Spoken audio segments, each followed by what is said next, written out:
Welcome to episode 2 of season 5. If you've just joined, this is Maria at Maria the Arcane, just about everywhere. And I'm joined by our supreme overlordess, Robyn at A Tired Witch, on just about everywhere. but yeah, thank you so much for joining us. Hi everybody, guys. Welcome. I'm very excited to be on season 5. Yeah. And this video should be being uploaded to YouTube, so you guys can now assuming that we don't mess up this recording, we should be able to have this available on YouTube this starting from here on out, so that's pretty exciting. But guys, there's also a 10 out of 10 chance of us messing up. Just kidding. I wouldn't go so far as saying 10 out of 10, but definitely like, I don't know, 7.5 out of 10. It is going to come down directly to user error. The user We're being me. Just two old ladies. It's fine. It's fine. We also want to tell you all, because we didn't have our instructors set last episode, we are going to be having a class on dream magic coming up with Elohim, I can speak, Lafar, and it's going to be really exciting. He's going to do a whole class on dream magic. He just had a book come out, and that is going to be on February 25th at 2 p.m., which is very exciting. It is for the library tier and up, so if that's something that you're interested in, you can join us there and watch it later. And if you do want to watch the class, but you're like, Patreon's not for me, we just added Eventbrite to the round table of classes. So Patreon's not for you, but this class is. You can purchase tickets to the class via Eventbrite, which is very exciting. Yeah, you would just get the class, like none of our Patreon articles or anything like that. It's literally just the class, and that's it. But it is an option for those people who are not fans of Patreon. We know you exist, and we're trying to cater to that. Simultaneously, our last coffee talk episode, we were able to start our voicemail episodes. It's not going to be every time, but we have launched it, and we had some really good submissions. And if you're somebody who would like to submit to us a story via voicemail instead of written out, don't forget to call us at 351-207 0799, and you can tell us whatever coffee talk story you want. And we found out the hard way that sometimes you'll have to leave like a second voicemail and just say it's you. Yeah, so it does have a 3-minute cutoff, but we'll just play it. It's fine. Yeah, we'll connect. Send us multiple. We'll connect it. It'll be fine.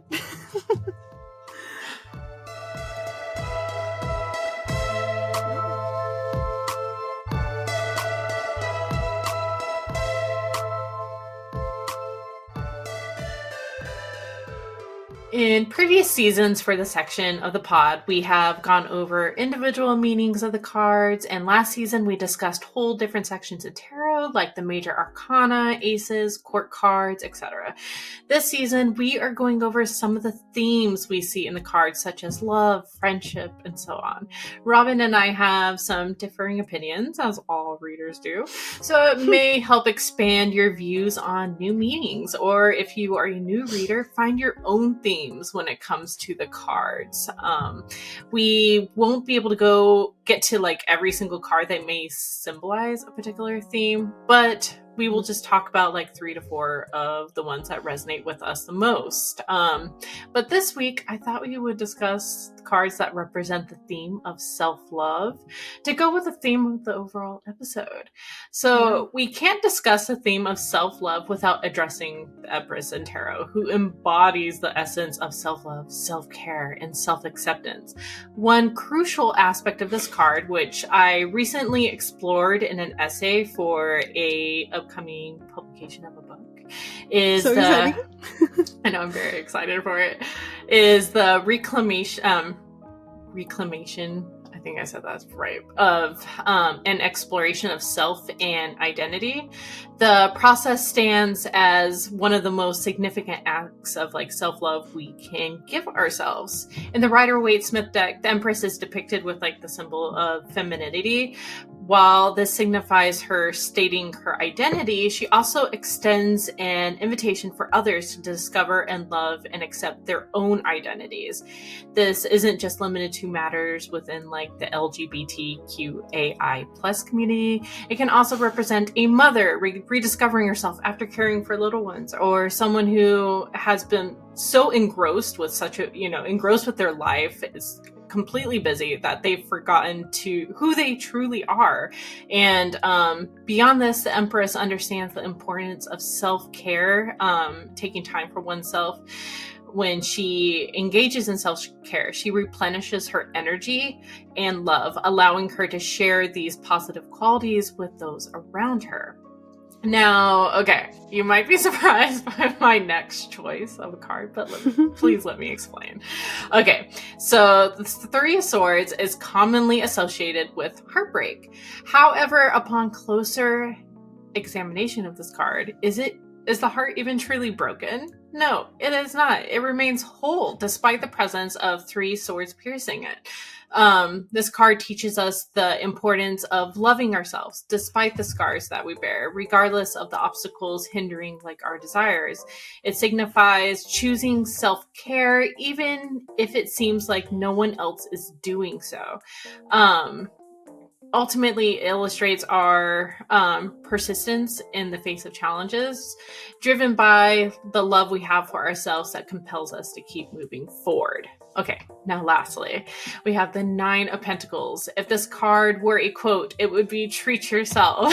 Sometimes self-love is recognizing you are worth a little indulgence. This treat doesn't necessarily have to be bought. It can also involve like energy and time you invest in yourself. It's about acknowledging how far you've come and the effort you put in, which in and of itself is an act of self-love. We often forget to give ourselves permission and the credit we truly deserve to, celebrate our wins. But how about you? What are your cards? For me, I've got the Sun, because the Sun is all about us being the focus, right? Mm-hmm. There's the warmth that you see the character, the little boy, girl, the little child. Mm-hmm. That's the center stage, that's having a great time, that's happy. It's all about us kind of making ourselves the center of our own universe in that time. I also have picked the Four of Swords, because the Four of Swords is about slowing down. It's about relaxing. It's about knowing when to take a break. Mm-hmm. And sometimes, in my opinion, the greatest act of self-care is knowing when to say, you know what, I need to take a moment. I need to have a vacation time. I need to go to bed early. I need to create a boundary around people that perhaps want to go out and party and it's just doing too much for me, or even just taking a break from social situations in general that are perhaps, running out our battery. Yeah. Overall, it's about creating that really good boundary where we're pausing, we're taking a break and moving forward. And the third one I picked was the Eight of Cups, because there's no greater act of self-love than knowing when to walk away from things that are no longer serving us.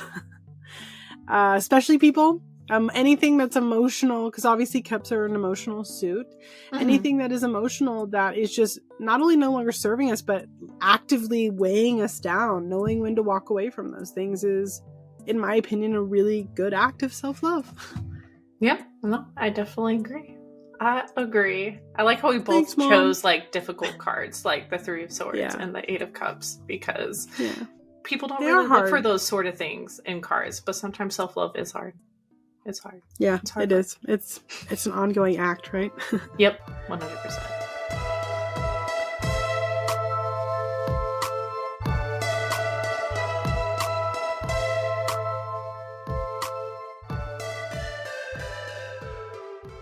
If you just joined us this episode, every episode we talk about upcoming lunar phases and how you can utilize those in your magical practice.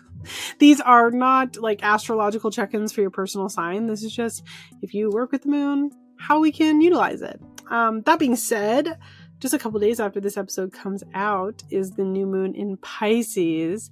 And I think, which is February 10th. Sorry. And I think that it's like the perfect moon for the fact that it's almost Valentine's. And I think that we say this like pretty close to every year. That this might be a repeating pattern. Sorry. I can't help how the moon works, okay, guys? And it doesn't help that, I mean, our editor, her husband is Pisces, so, I mean. He is a Pisces, and I love talking about it. And our last name is Valentine. Like, I just feel like it's, listen, this is my month. It's about me. It's not, at all. But I like to think it is. Anyway. Hold on. Let's freeze. There also is a little part of the day that is going to be the new moon in Aquarius. Mm-hmm. We talked about it beforehand. We're not going to touch on that because it is predominantly the new moon in Pisces.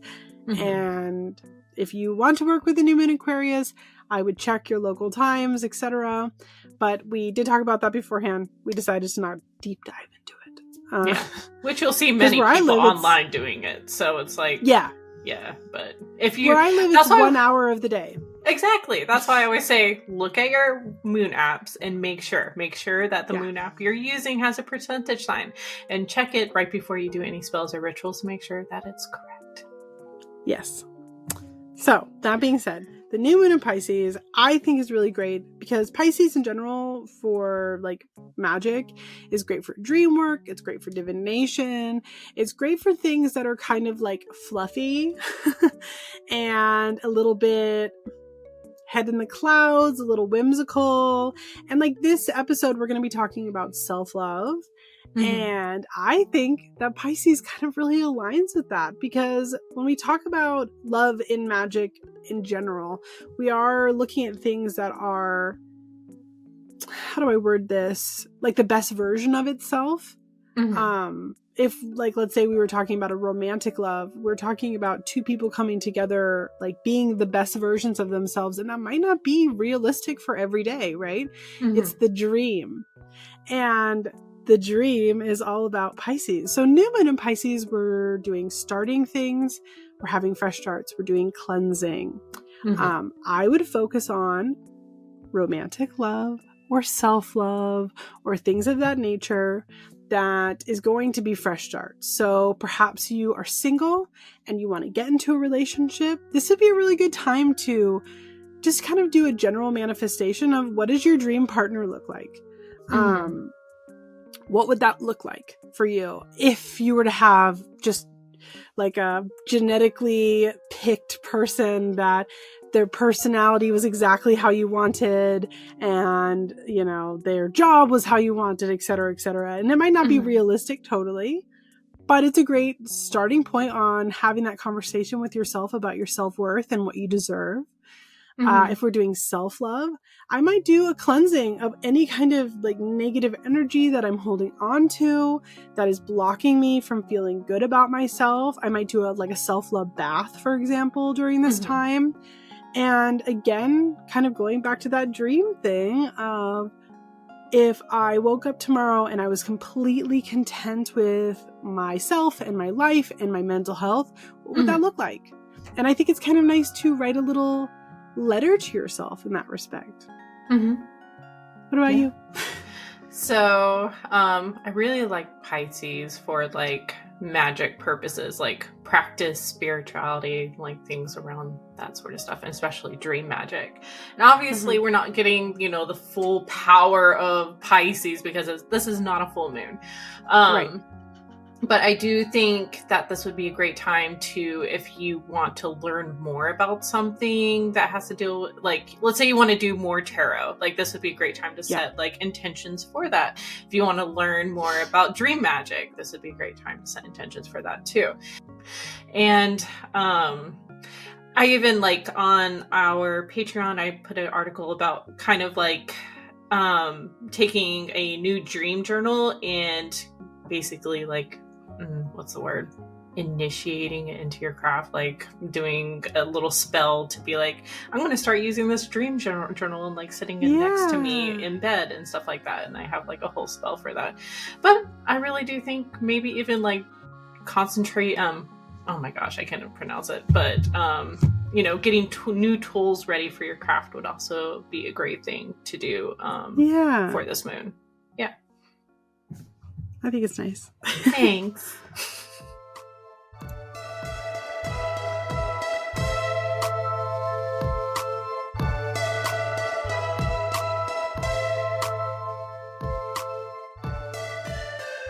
So this episode, we have decided to talk about self-love. Obviously, we keep talking about it. It's a reoccurring theme. We haven't dropped it. And so because of that, we want to talk about self-love magic and kind of what that looks like for us, our tips, our opinions, etc. That being said, Maria, the love of my life, why would one do a self-love spell? Why would we do it? Why would we do it? Because we need to... I think... Okay, well, yes, self-love spells are about treating yourself and taking care of yourself and doing all that. I also, I believe self-love spells are more diverse than most people think they are. Such spells can involve dealing with emotions, enhancing opportunities for desired jobs, empowering one's voice, or fostering a sense of comfort in one's body. And I think, the more specific and personalized we make our self-love spells, the greater the benefit. I'm not discounting the effective of a good general self-love spell, but the outcomes tend to be even more favorable when tailored to our individual situations. Often people solely focus on the positive aspects of self-love spells. However, I think it's important to recognize that sometimes we need self-love spells to address the challenges we have in our lives, as well as the things that we tend to shy away from, because it is hard, self-work. And I know I've spoken about this fairly often on the pod, but it wasn't until I turned 30 that I truly began using my craft to my ultimate benefit. And reflecting on this journey I undertook both magically and mundanely, while a difficult one, it became clear that the actions I took were genuine acts of self-love and care. It involved giving myself what I truly needed, not just what I superficially wanted. This journey included breaking up with toxic habits and behaviors that were ultimately detrimental to my well-being, as well as installing boundaries and the ongoing work of breaking generational curses. All this self-love work and journey of mine is an ongoing process. It isn't but isn't that the essence of all self-love spells and magic? Yeah. But yeah, sorry, that was a mouthful. No, it was good. I mean, I view a lot of it very similar to shadow work, where you don't just do some sort of internal self-reflection once and you're and now I'm better. I am cured. I think that self-love is a journey, and I think that taking almost taking the magic out of it, taking the time to have kind of this radical moment of acknowledgement to what we need for ourselves, to what we need to work on to be happier, etc., is such a huge thing of it's a huge part of self-awareness in general. And with that self-awareness and with these kind of conversations and ritualistic acts, I feel like it's part of the puzzle, right? It's a piece of the puzzle that kind of works towards making us, quote, better. Yeah. Not that we're broken necessarily, but you get my point. It's self-love, self-healing, etc., etc. Yeah. And it's also the act of carving out time for ourselves, because I think a lot of people struggle with that. Though I feel even just doing magic, even just having a magical practice and actively taking part in it is an act of self-love, because it is time that we are devoting to ourselves and using it to benefit us. In the year of our Lord 2024, how many of us are working more than 40 hours a week, and then also are trying to maintain some form of fitness, and then also trying to be partners and parents and kind of everything that happens, right? That isn't just one-on-one time for ourselves, that is truly just for us. Because while yes, you can argue fitness is for us, it's really not. It's to keep your body healthy, or at least for most people. I mean, I know there are people out there that is really big for them, but I at least know on a personal level, I friggin' hate working out. It makes me miserable. I do it because it's good for my body, But if somebody would be like, do you want to go on a jog? I'd be like, absolutely not. No, that's definitely do I a big want mood. to torture myself for 30 minutes? No.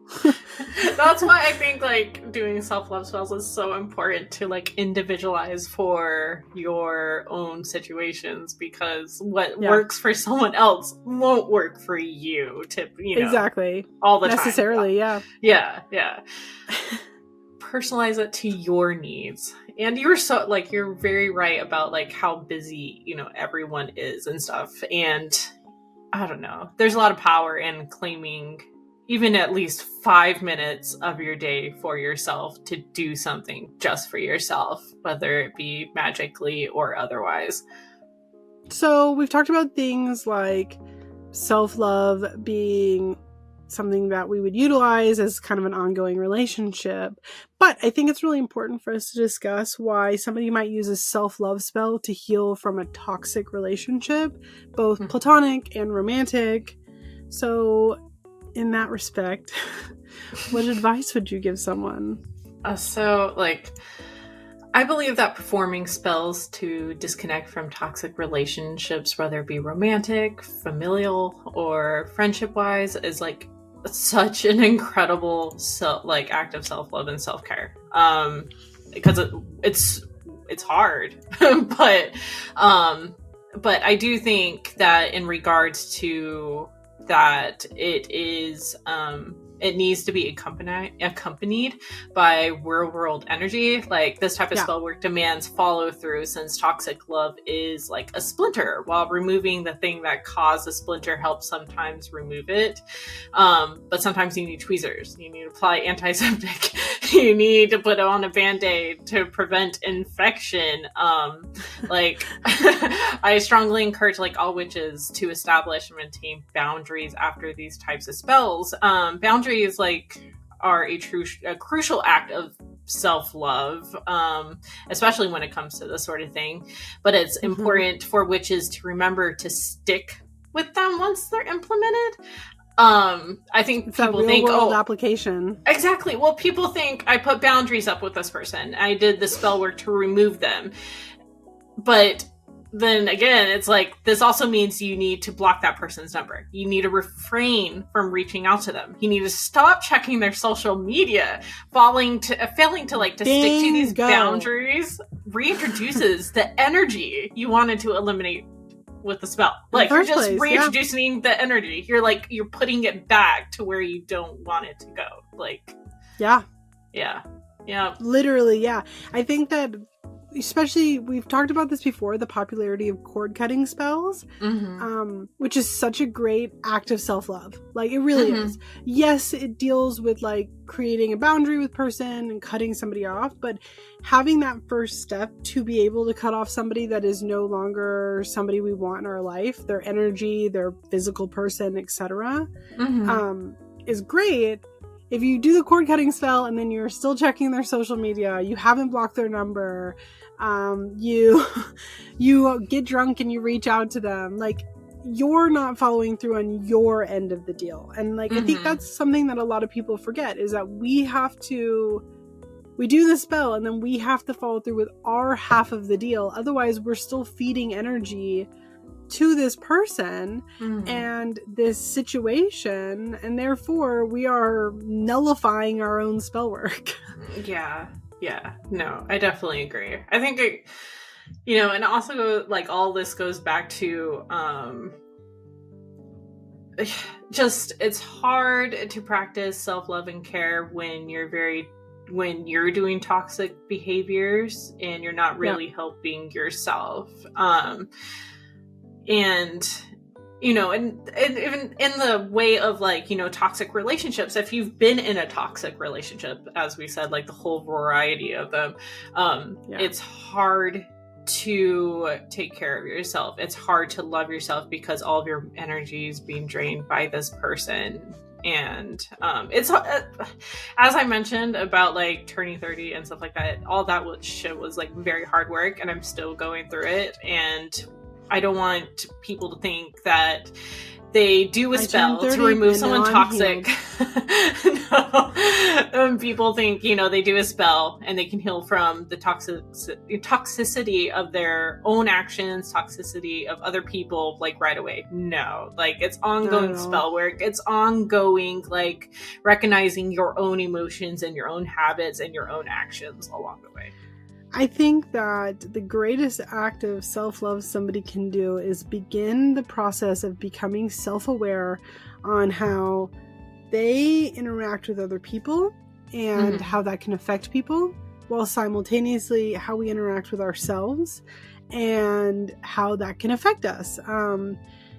People say things all the time, like jokes and stuff like that, and it's just like, words actually have meaning. And when you say things that are negative towards yourself, even if it is a joke, and I'm guilty of this, we all know that Robyn copes with things by making jokes.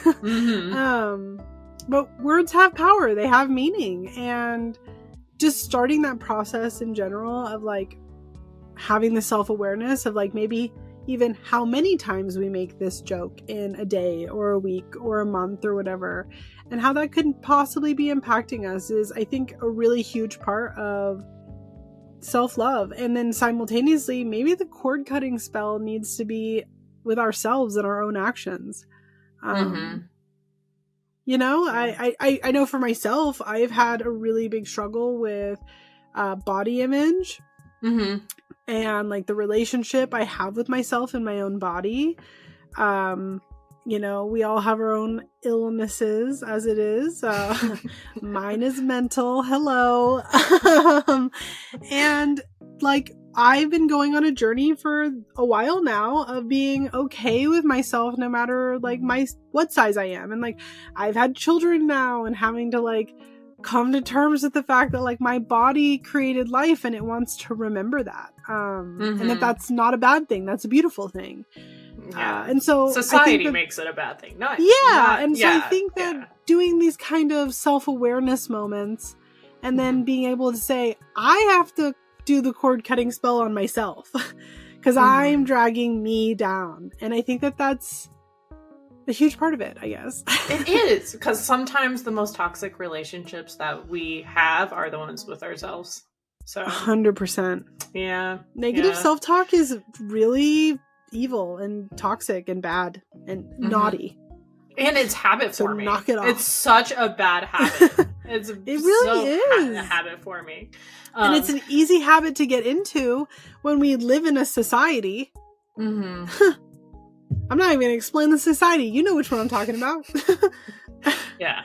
And especially for those of us who are older, like, this is not to say that Gen Z and Gen Alpha do not suffer with this, because they definitely do. Yeah. But when we were like teenagers and our brains were forming, you'd have like Jessica Simpson, who was a size 2, and they'd be like, look at this fat cow. I know. Oh, I look at those stuff all the time. I look back at those photos and I'm like, were we good? No, it was such a bad time. And yeah. And again, I'm not trying to say that Gen Z and Gen Alpha does not deal with this. They definitely do. It's just in a different format than we dealt with it. But that's not something that I personally have experienced, so I don't want to like speak on their behalf. But yeah, I think self-love is something that we have to have tough conversations with ourselves about. That's why, like, a lot of people tend to work with self-love spells during the full moon, but I really I think new moon is more appropriate. Well, I think the dark moon. The dark moon is just a time of just like reflection and sitting with yourself. There's, just being with you. Like, the moon's chill, and you need to chill too. It's fine. It's chill. It's just hanging out. It's not doing nothing crazy. Yeah, I just, obviously there's still power in the full moon of doing like, confidence spells and like sensuality spells. Obviously, and stuff like that, the full moon still has power, but it's still popping. But no, the dark moon is definitely more reflective, and I think that is a lot. That's something a lot of witches don't put into their practice, is the whole self-reflection aspect of the craft. But yeah. I think that definitely expands a lot farther than just self-love. But that is a conversation for another day. Yes, and it that is. Not a judgment. That is we're all human beings and we're doing our best remark. Mm-hmm. Yeah. We really are. So on a different moving topic. on from that rant. Yeah. So, what plants do you like to use for self-love spells? Can I be like kind of obtuse? Go, do it. I love obtuse plants. Please go. I like poppy for self-love a lot. Poppy seeds.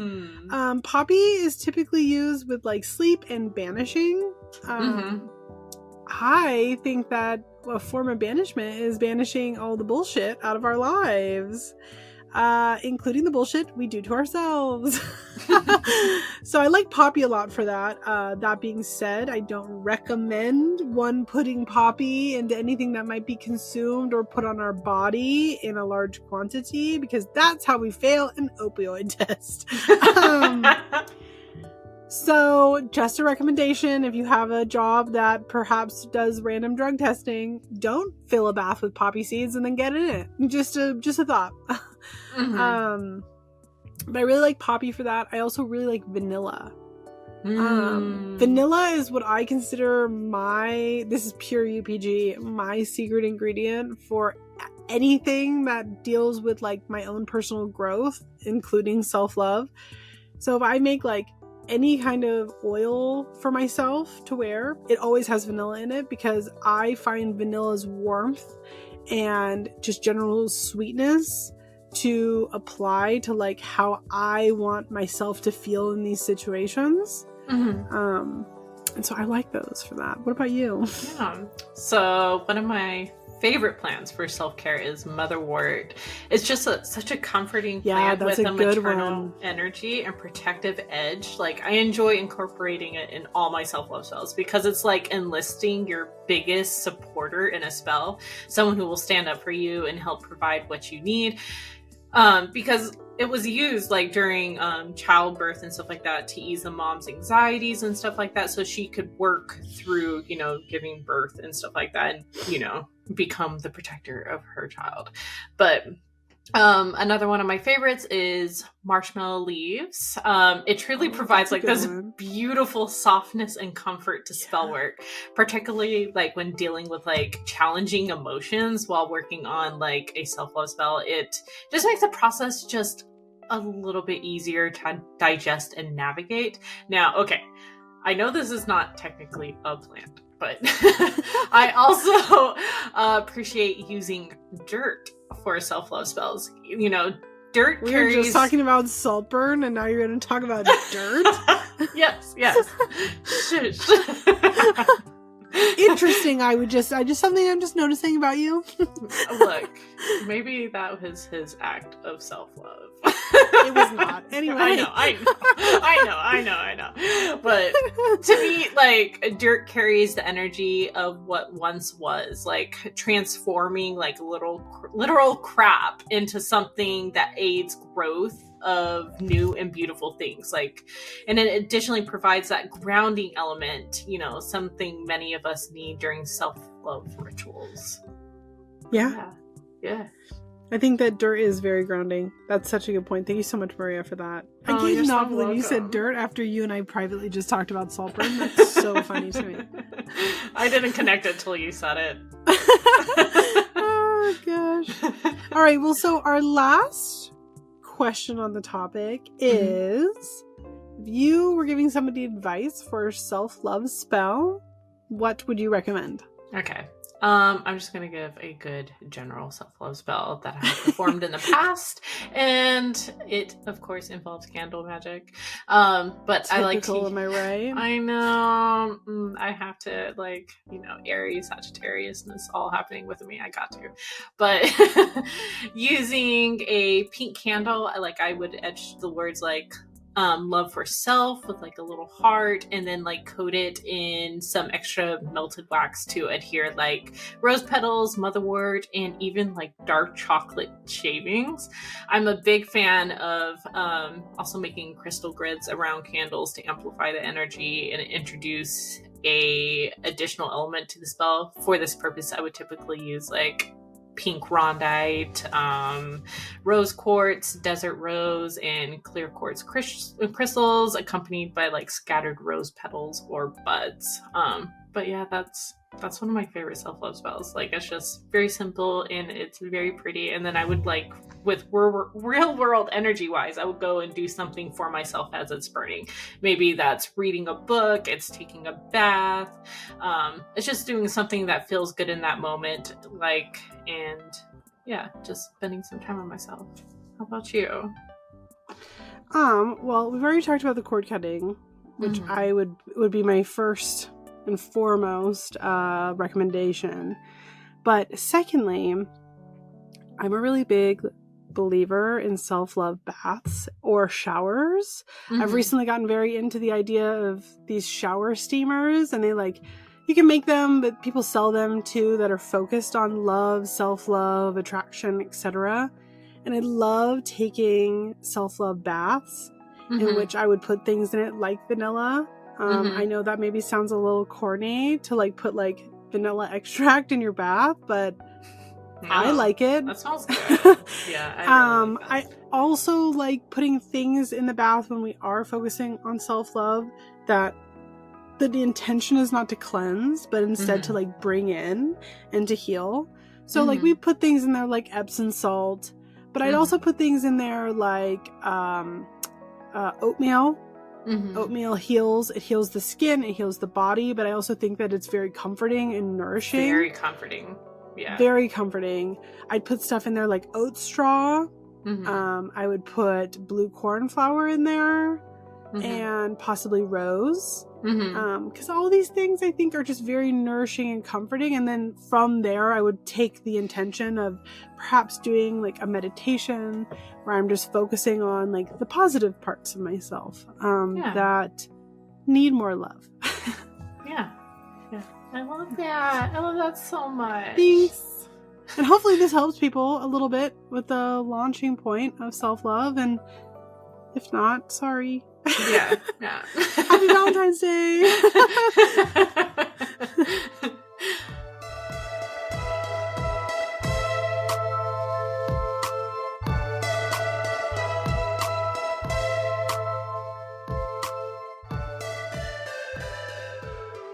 So, Robyn, what is stirring your cauldron this week? Why is it so much funnier when I'm looking at you? Thank you so much for asking. Oh, you're so welcome. Oh gosh. Well, book club for the Patreon is reading Braiding Sweetgrass, and I've already read Braiding Sweetgrass a couple of times, but it has been a few years at this point.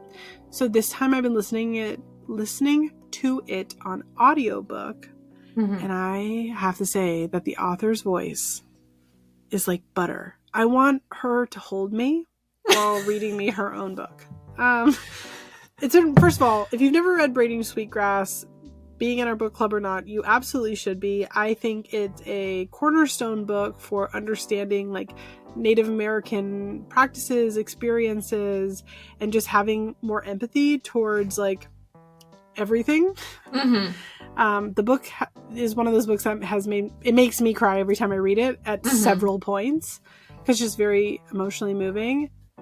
Hearing her say the words, it's taking me out.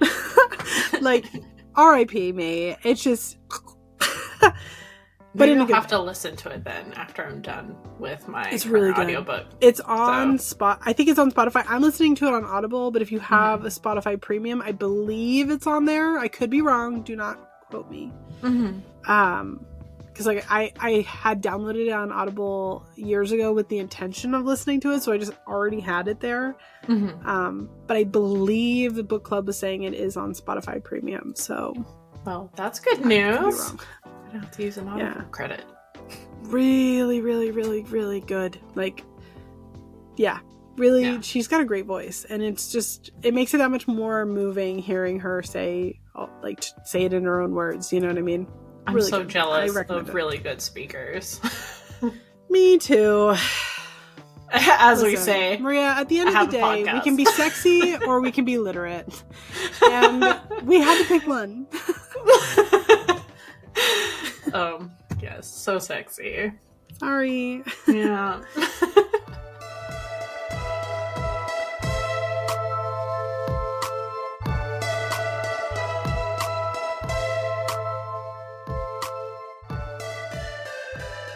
So, Maria, what's not stirring your cauldron this week? Let me tell you. This is so. Anyways, so I am currently in the sad process of taking down my winter decorations, and I can't help but feel like very sad about it, especially since I know that spring is still quite a bit away. This is like the lull in the year that I really, really hate. Like, I love winter, but at this period of time, and while I'm really looking forward to spring, it can't arrive fast enough. I just want to go hiking again. I want to look for some plants. I want to sit by, like, water and journal. And I know that I can do this all in winter. And honestly, like, I reached a point that I'm going to. It's not that I haven't gone outside with nature. It's just not at the level that I typically do when plants are thriving. You know, wintering is a real thing, and I usually lean into it. However, I'm ready for change. Like, this year, I really want to embrace the, like, feral force witch within me and be out on the trails every weekend. And collect all my, my nettle, my cleavers, and forest bathe. But, my dad got really into forest bathing for a while. I think I've talked about that before. You haven't, so you're gonna have to tell us. Yeah, maybe we should do an episode on forest bathing. That's a good idea. I'll bring my dad on. We'll bring John on, and he can talk to you about his sit spot. Photography dad. Yeah. But, I know that even when spring does roll around, everything's still going to be dead. Yeah. Yeah, it's not until, like, April, May when things start coming back to life. But yeah. April showers bring me flowers. 2 months to go. 2 months to go. Hang in there, you got this. We've barely had any snow this year. We've just had a ton of rain. I know. California is getting freaking pounded. I feel so bad for our California We're drowning, babies. baby. I mean, we're not that bad because we're in the mountains, but RIP if you are in LA. Mm-hmm. I hope our LA witches are staying safe. Please stay safe. Literally, though, actually, like, it's very floody. And yet, we're not out of a drought. Much to consider. Goodness.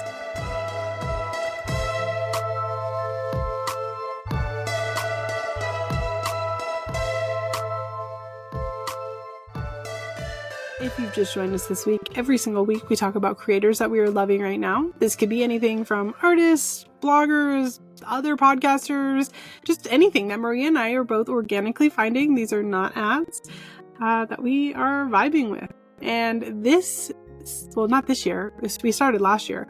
We've started adding a listener submission into that. And so if you have got something that you think would be really cool for the community to hear about, make sure to send it to us. But that being said, Maria, who are you digging this week? So, over the holidays, my wife got me this beautiful reproduction deck.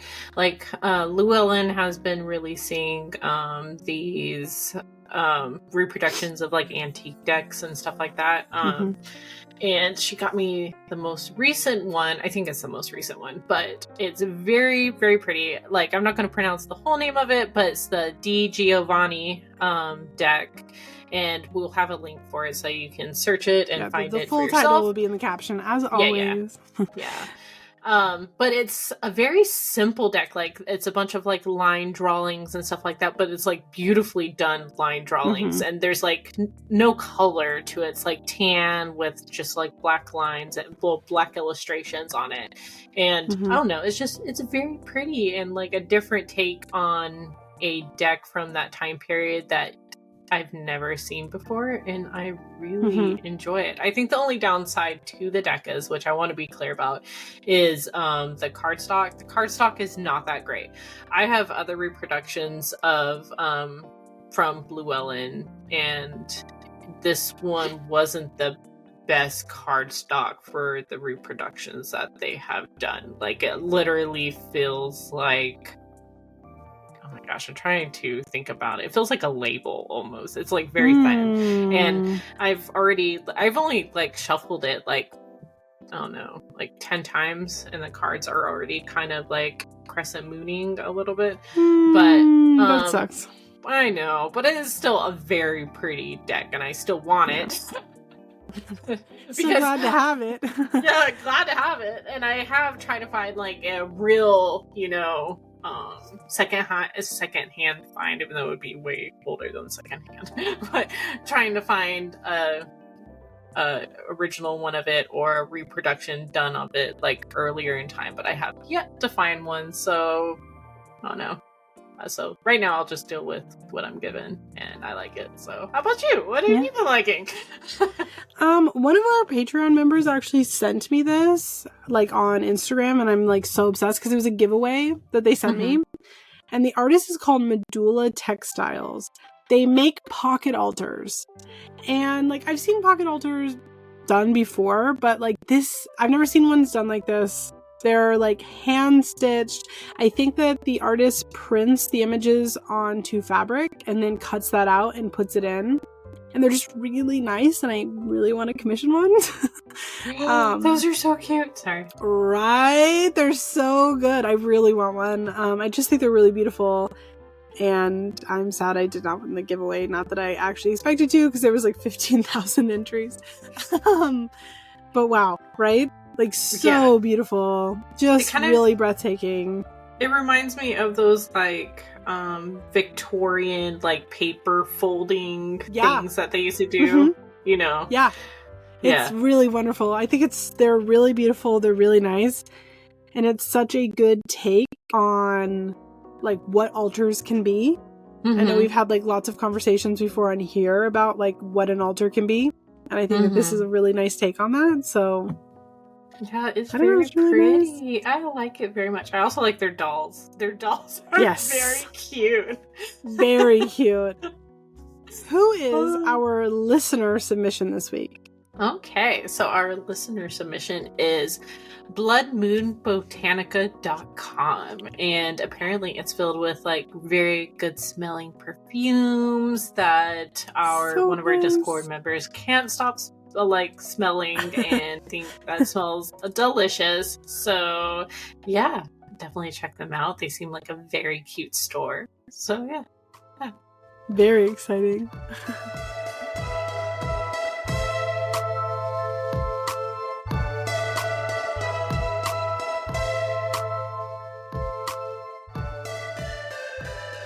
Thank you all so much for joining us this week. We hope to see you again on February 16th for our Coffee Talk episode, or February 23rd for the third episode of Season 5. And in that episode, we're going to be joined by Paulina of P is for Palmistry, and we're going to be talking about palmistry, which will be so fun. You can keep an eye out on our social media or head to our website, coffeeandcauldrons.com, to find out more information and see what we are up to. And don't forget to join us on February 25th for our class on dream magic, which is going to be so exciting. And that class is going to be available for the library tier and up on Patreon, or you can head on over to Eventbrite where you can join from there. And additionally, our Patreon Magical Beginnings offers our special 25-minute part 2 episode, a huge library of articles on witchcraft, a Discord community full of fun events, discussions, and people.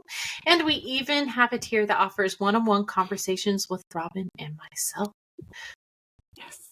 It's our mentorship tier. We would love to see you there. Yeah. And if you are loving our sexy, sensual, just chef's kiss voices, please take a moment to review us from whatever streaming service that you are tuning in from, whether that is Apple Podcasts, Spotify, or something else. We love reading your reviews, and just taking a couple of seconds to just hit a couple stars on there really helps us to be seen by others. So we really appreciate those who have and those who will. And again, this is Coffee and Cauldrons with Robyn from At a Tired Witch everywhere. And I'm Maria from At Maria the Arcane everywhere. All right, you ready? Yeah. 1, 2, 3.